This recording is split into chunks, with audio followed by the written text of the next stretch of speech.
Hey, yo, what's up? Hey, hear me out. I believe that YouTube in the given years will be the next 9 to 5. But hear me out, listen.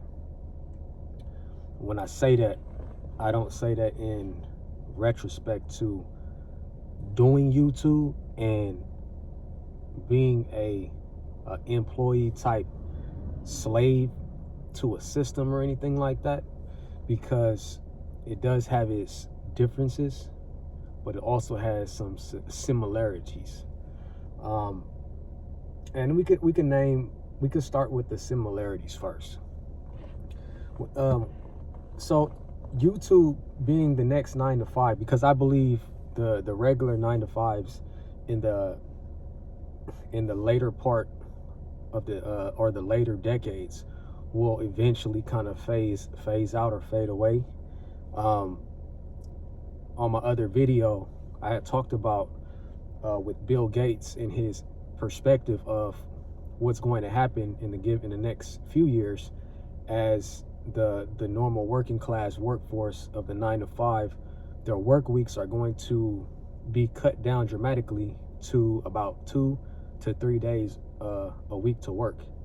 And I felt that was a problem in my video, so I addressed that, because we all know what the state of our U.S. economy is absolutely shit, and it's already hard enough right now for people to survive off of 5 days, 6 days.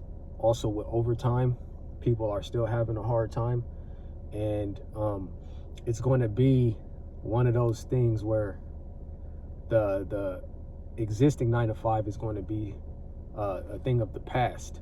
And I believe YouTube is going to take that throne, being that there's a huge influx of YouTubers right now that are hitting the stage and trying to grow their audience, trying to grow their brands. And it's cool. I like it. I think it's a good thing. But like I said, there's some similarities when it comes to the existing 9 to 5 and YouTube, right? So existing 9 to 5, you got to show up every day. You got to show up at a certain time. And if you don't, more than likely there's consequences behind it. Same with YouTube. You got to show up every day. You got to post every day, especially if you're a beginner, because you got to be able to establish your brand, your presence and stuff like that, right? But the difference between the existing 9 to 5 and YouTube is that you're building your own brand. You are projecting a persona or a brand that represents you. You're not showing up to represent a company, if that makes sense. So that's a major difference right there, and I like that. Also, when you talk about the similarities, the job, has, a boss, and so on and so on. And, these guys make certain decisions, and if they make a decision, you could be out of there anytime. And that's the same thing it has with YouTube. Remember, you got the algorithm and the CEO and everything like that with YouTube. And at some point, if they want to suppress or in hindsight get your channel banned, they could do that. And that's a similarity to the existing 9 to 5. However, I believe that you would have a better lifestyle with YouTube doing it a certain way, and you would still have the attributes of a business owner that can kind of structure their time and hours and things of that nature, so that way you can still be able to enjoy your life and enjoy time with your family, which is most important. Nothing is more important than time. And I believe YouTube, if you can get it to that extent, could be a benefactor like that, right? So like when people started working, when the 9 to 5s were really starting to be something that was a must, like you have to work a 9 to 5.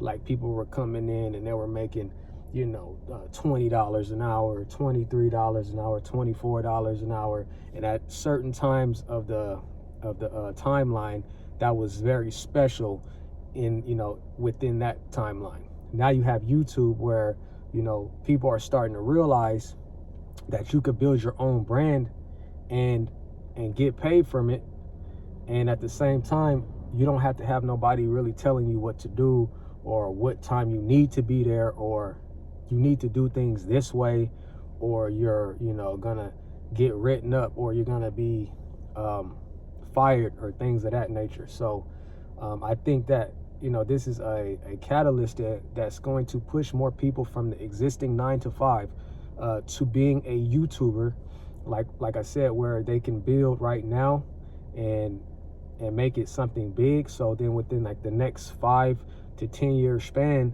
you may have a larger brand name, your viewership may be up, you may be getting paid something that's worth it, and you can kind of structure and show up when you want to show up. You know, that's a part of freedom. Like you shouldn't have to do something because you're afraid of survival, or you're afraid that you ain't gonna be able to take care of this situation, or pay this bill, pay that bill. And that's the type of structure that the existing 9 to 5 has projected upon people, is that, look, you need to be here or you're gonna be square, and you ain't gonna be able to take care of your living situation, whether that's your rent, whether that's your water bill, whether that's your gas bill, whether that's your children's situation, whatever it may be. That's what has been projected. So it has everybody scared. It has everybody trying to figure out certain ways to, you know, to survive. And that's shit, man. That's shit.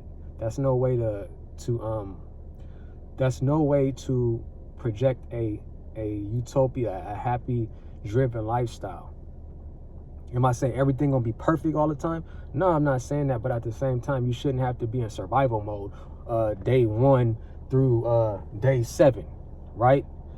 It's not like we live in the safari or the Amazon, where we're, you know, lions and jaguars, predators, you know, stuff like that. So it's like, why are we, you know, working like that?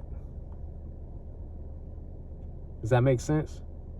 And like I said, YouTube at some point in time will be the next 9 to 5. I believe that the existing 9 to 5 is going to be a thing of the past in the next coming decade or so, and you guys will see those changes. So with that, let me know what you guys think. Like, subscribe. You know who it is. Appreciate you guys checking this stuff out. It's the voice of the people, and I'm out.